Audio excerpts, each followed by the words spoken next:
이재명 정부 시대 둘 중에 하나만 투자해야 한다면 수익률 차원에서 주식이 부동산보다 월등할 가능성이 높다. 반포, 잠실, 엘스 아파트 지금 35억입니다. 대출 받아서 샀는데 집값이 떨어지면 주식은 떨어지면 안 위험합니까?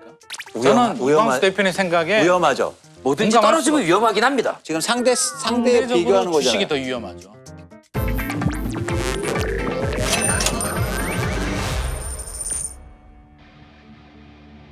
장르가 뭐니에 아주 뜨겁고 논쟁적인 순서입니다. 경제 고수들의 치열한 머니토론 생각이 달라 시간입니다. 지난 6월 새로운 정부가 출범을 했는데요. 이럴 때 투자에 관심 있는 분이라면 여러 고민들을 하게 됩니다. 대통령이 코스피 5천 시대를 공약했는데 주식을 해야 되나? 아니야. 부동산 불패 신화가 깨지겠어. 그래서 준비했습니다. 바로 이재명 정부 시대 어디에 투자를 해야 하나? 부동산인가 주식인가 주식인가 부동산인가? 이 궁금증에 대한 해답을 얻고자 생각이 다른 두 분의 투자 고수를 모셔봤습니다. 생각이 달라 코너에 무려 1회 출연자 분들이십니다. 김인만 부동산 연구소장님, 이광수 광순의 복덕방 대표님 함께해 주십니다. 안녕하세요. 안녕하세요. 네, 두 분이 대략 3월에 부동산 시장의 미래의 흐름을 전망했던 것으로 기억을 하는데 냉정한 평가의 시간, 자기 반성의 시간을 한번 가져보도록 하겠습니다. 먼저 이광수 대표님은 상저 하저 이야기를 하셨고요. 일단 하반기로 갈수록 집값의 하락폭이 커질 겁니다. 그 다음에 상반기에는 거래량이 줄기 시작할 거예요. 김인만 소장님은 상저 하고를 이야기하셨습니다. 상반기는 집값이 낮고 하반기는 올라간다. 자신의 부동산 시장 전망에 대해서 어떻게 평가하시겠습니까? 뭐 결과로만 보면 틀린 거죠. 상반기에 집값이 크게 올랐으니까 네. 이제는 뭐 정책도 나오고 앞으로 공급 대책도 나오고 이런 정책들이 계속 시장의 안정화를 추구하면 이제 하반기 때부터는 집값이 안정되지 않을까 그런 기대를 좀 하고 있습니다. 네. 자, 김인만 소장님. 틀렸습니다. 네. 어디가 틀리셨어요? 상저 하고였는데 네. 상고를 미처 예상을 못해서 네. 이 기회에 빌어서 심심한 사과의 말씀을 제가 드리고 시장의 무서운 점을 제가 한 번 더 느꼈고요. 네. 하고 가능성이 충분히 있을 것 같습니다. 대통령께서 맛보기라고 하셨어요. 6.27 대책을. 네. 맛보기 에피타이저. 이제 메인 디시가 나와야 됩니다. 정부의 메인 디시가 이 정도밖에 안 나온다고 하는 순간 또다시 불안해질 수도 있기 때문에 하고 가능성이 있다. 저는 이거는 하고를 바라는 게 아니라 굉장히 좀 걱정스러운 마음에서. 자, 새 정부가 출범한 지 따져보면 그렇게 긴 시간이 흐르진 않았습니다. 자, 그 사이에 많은 변화들이 있었던 것 같습니다. 단도직입적으로 질문을 던져보도록 하겠습니다. 이재명 정부 시대 5년 동안 부동산과 주식과 부동산 둘 중에 하나만 투자해야 한다면 어디에 투자해야 할까요? 하나, 둘, 셋. 주식. 부동산! 완벽하게 갈렸습니다. 자, 6.27 부동산 대책 이후에 부동산 시장이 좀 급냉하는 흐름이 나타났는데요. 이렇게 정부 규제가 계속 나오게 되면 부동산에 투자하기 좀 어려워지는 거 아닙니까? 집값이 떨어지지는 않았습니다. 거래량이 떨어지고 상승률이 떨어진 거지 지금도 여전히 신고가가 나오고 있기 때문에 이게 무서운 게 뭐냐면 우리 애가 공부를 안 합니다. 잔소리가 아닌 새로운 방식으로 강하게 뭘 합니다. 네. 애는 움츠러들죠. 이건 뭐지? 삐뚤어질 확률이 있죠. 잘못하면 삐뚤어질 수 있어요. 네, 잘못하면 이제 삐뚤어집니다. 적응하게 되면 나중에는 그 강도 이상으로 해야 됩니다. 똑같은 패턴으로 하게 되면 또 그러네. 그러니까 6.27 대책이 좋았으나 이런 패턴은 이제 더 이상 다시 서먹기는 힘들다는 거죠. 아니 근데 저는 그 정책 네. 설계가 굉장히 잘 됐다. 6.27 대책 이후에 감동을 받아서 눈물을 흘리는 영상. 누가요? 아니 눈물은 안 흘렸어요. 눈물까지는 아니고. 오늘 정책은 놀랍습니다. 울 것 같아. 갱년기 때문에 눈물을 흘린 거 아닌가 싶기도 하고. 일단은 근데 어떤 부분이 잘 됐다고? 저는 사실 이게 무주택자분들이 가장 원하는 건 네. 집값이 안정돼서 내 집 마련하는 거잖아요. 네. 그동안 무주택자분들이 저 집 없어요. 근데 집값은 많이 올라요. 막 이러니까 네. 그러면 대출이라도 해줄게. 막 이랬던 거죠. 네. 저는 이 부분에 대해서 문제의식을 굉장히 많이 갖고 있었습니다. 사실은 대출을 규제해야 되거든요. 그래야 집값이 안정되니까. 대출을 해줘서 네. 집값이 올라간다라고 하면 그러면 선진국인 미국이나 다른 유럽이나 다른 나라들도 그럼 대출 안 해줍니까? 자본주의 사회에서 대출을 안 해준다는 얘기는 네. 자기 자본으로 네가 돈 모아서 모든 걸 다 해결하라는 건데 그럼 금융 시스템을 부정하는 거죠. 네네.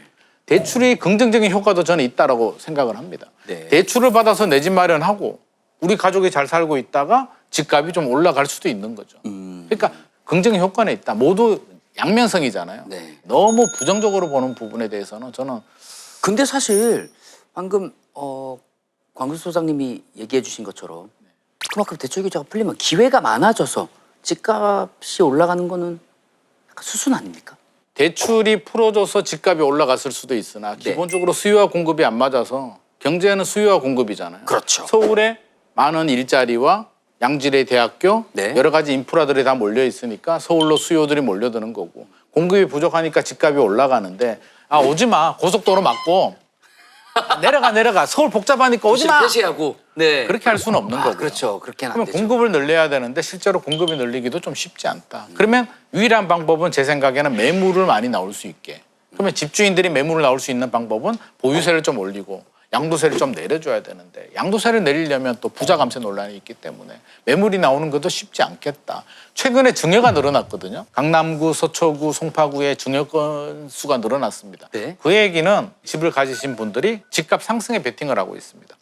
2년 있으면 서울 집값이 더 올라가고 증여세를 더 내야 되니까 그냥 지금 6.27 대책 나오고 주춤할 때 그냥 증여를 해버리자. 전국이 올라가기에는 쉽지 않겠으나 적어도 수급 일치가 맞지 않는 서울 같은 경우는 이재명 정부 임기 동안에도 상승 압력은 저는 상당히 높다고 생각하고 있습니다. 이광수 대표님, 이재명 정부 5년 동안 왜 부동산이 아니라 주식에 투자해야 한다고 선택을 해주셨을까요? 투자의 핵심은 수익률이거든요. 네. 수익률인데 네.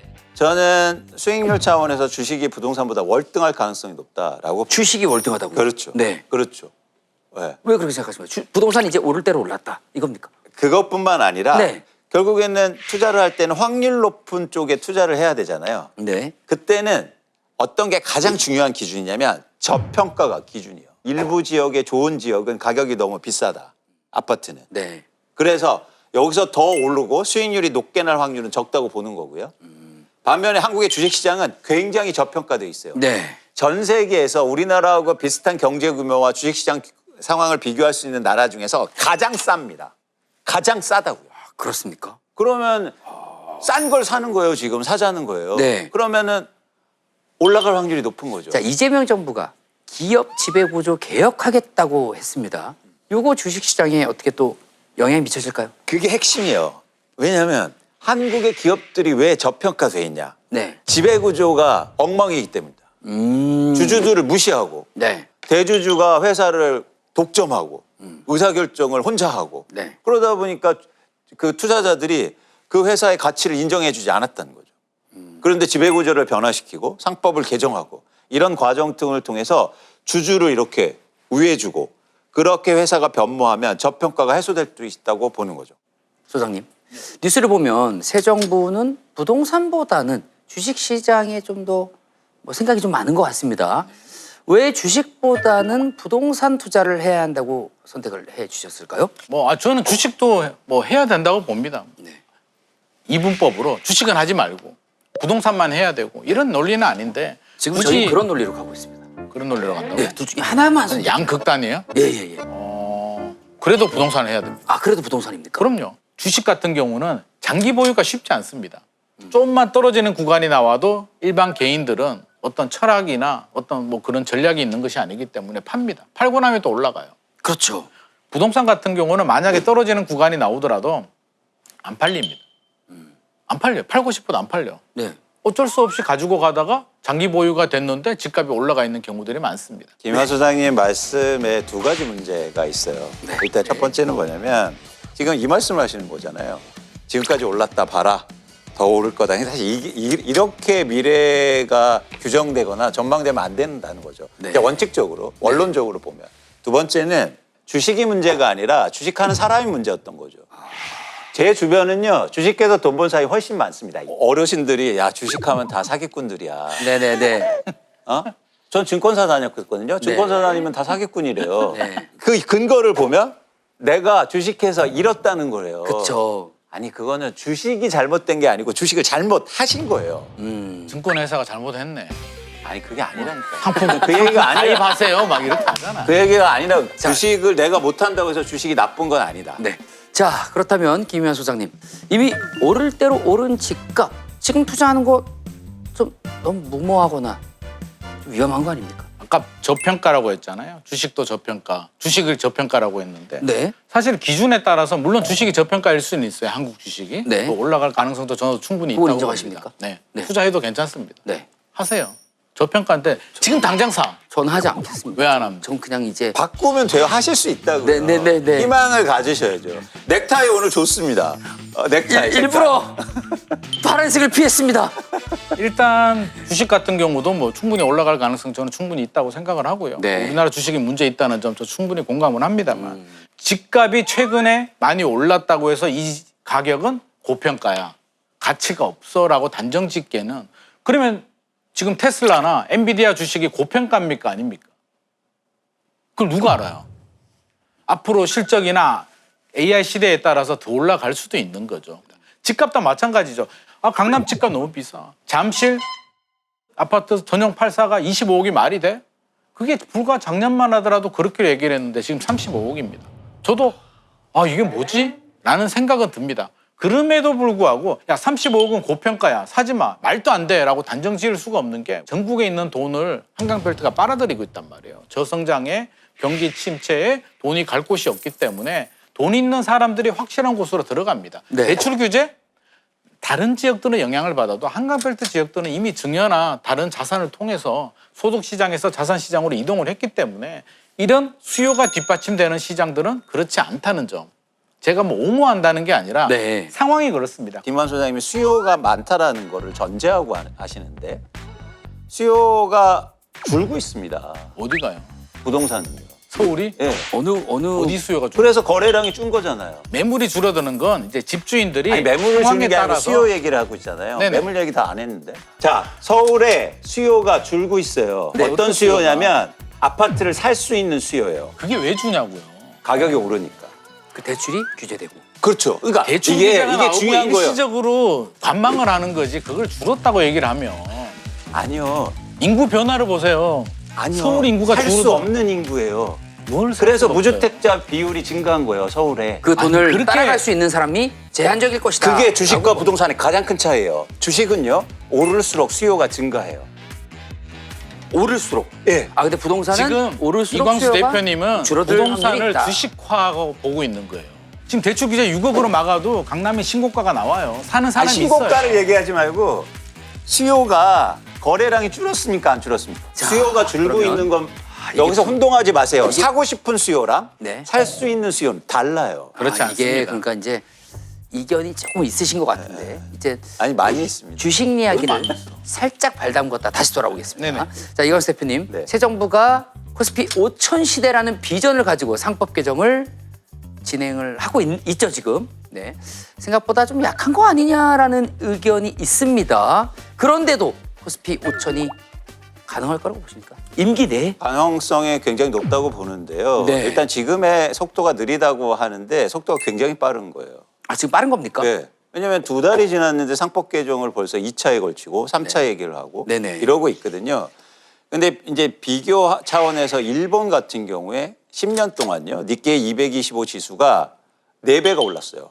근데 우리는 지금 4월부터 코스피 지수가 30%가 올랐어요. 지수가. 저는 주식이 올라가는 거 굉장히 긍정이라고 생각을 합니다.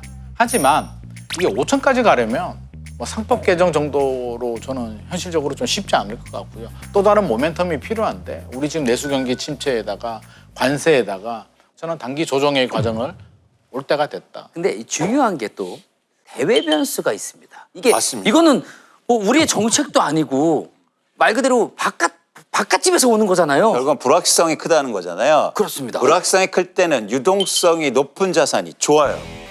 투자 자산이요. 그런데 부동산 한 번 사면 끝이잖아요. 집은요 굉장히 위험한 자산이에요. 대출 받아서 샀는데 집값이 떨어지면 아, 주식은 떨어지면 안 위험합니다. 저는 이광수 대표님 생각에 위험하죠. 뭐든지 공감할 떨어지면 수가 위험하긴 합니다. 뭐든지. 그러니까. 그죠? 근데 예. 상대적으로요. 지금 상대에 상대적으로 비교하는 주식이 거잖아요. 더 위험하죠. 왜요? 일반적으로 주식은 종목별 또는 어떤 대외적 충격, 불확실성에 따라서 출렁출렁 될 수 있어요. 3천에서 2천 갈 수도 있습니다. 코로나 때도 그렇고. 집값은 그렇게 변동이 되지 않아요. 떨어질 때도 고점 대비 보통 한 30% 떨어지면 폭락이라 그래요. 위험할수록 안전자산에 투자를 해야죠. 주식이 안전자산입니까? 안전자산의 기준이 뭐냐면 필수재기 때문에 안전자산이다. 주식보다는 안전하죠. 아니, 제가 손실 안 봐야 되는데. 과거의 얘기잖아요. 불확실성에 대응해야죠. 그 대응이 대응이 결국에 유동성이 중요하다고요. 대응하려면. 자, 두 분의 치열한 머니 토론 아주 잘 들었습니다. 시청자 여러분께서는 두 전문가의 의견을 잘 참고하셔서 신중하고 현명한 판단하시길 바라겠습니다. 자, 우리 끝으로 캐시박스를 통해서 두 분의 생각의 차이가 얼마나 달랐는지 알아보도록 하겠습니다. 하나, 둘, 셋! 50달러, 600달러. 600달러가 나온 건 처음입니다. 평균치가 325달러. 생각의 차이가 굉장히 많았던 것으로 보여집니다. 오늘 치열한 토론 아주 잘 들었습니다. 감사합니다. 맞습니다.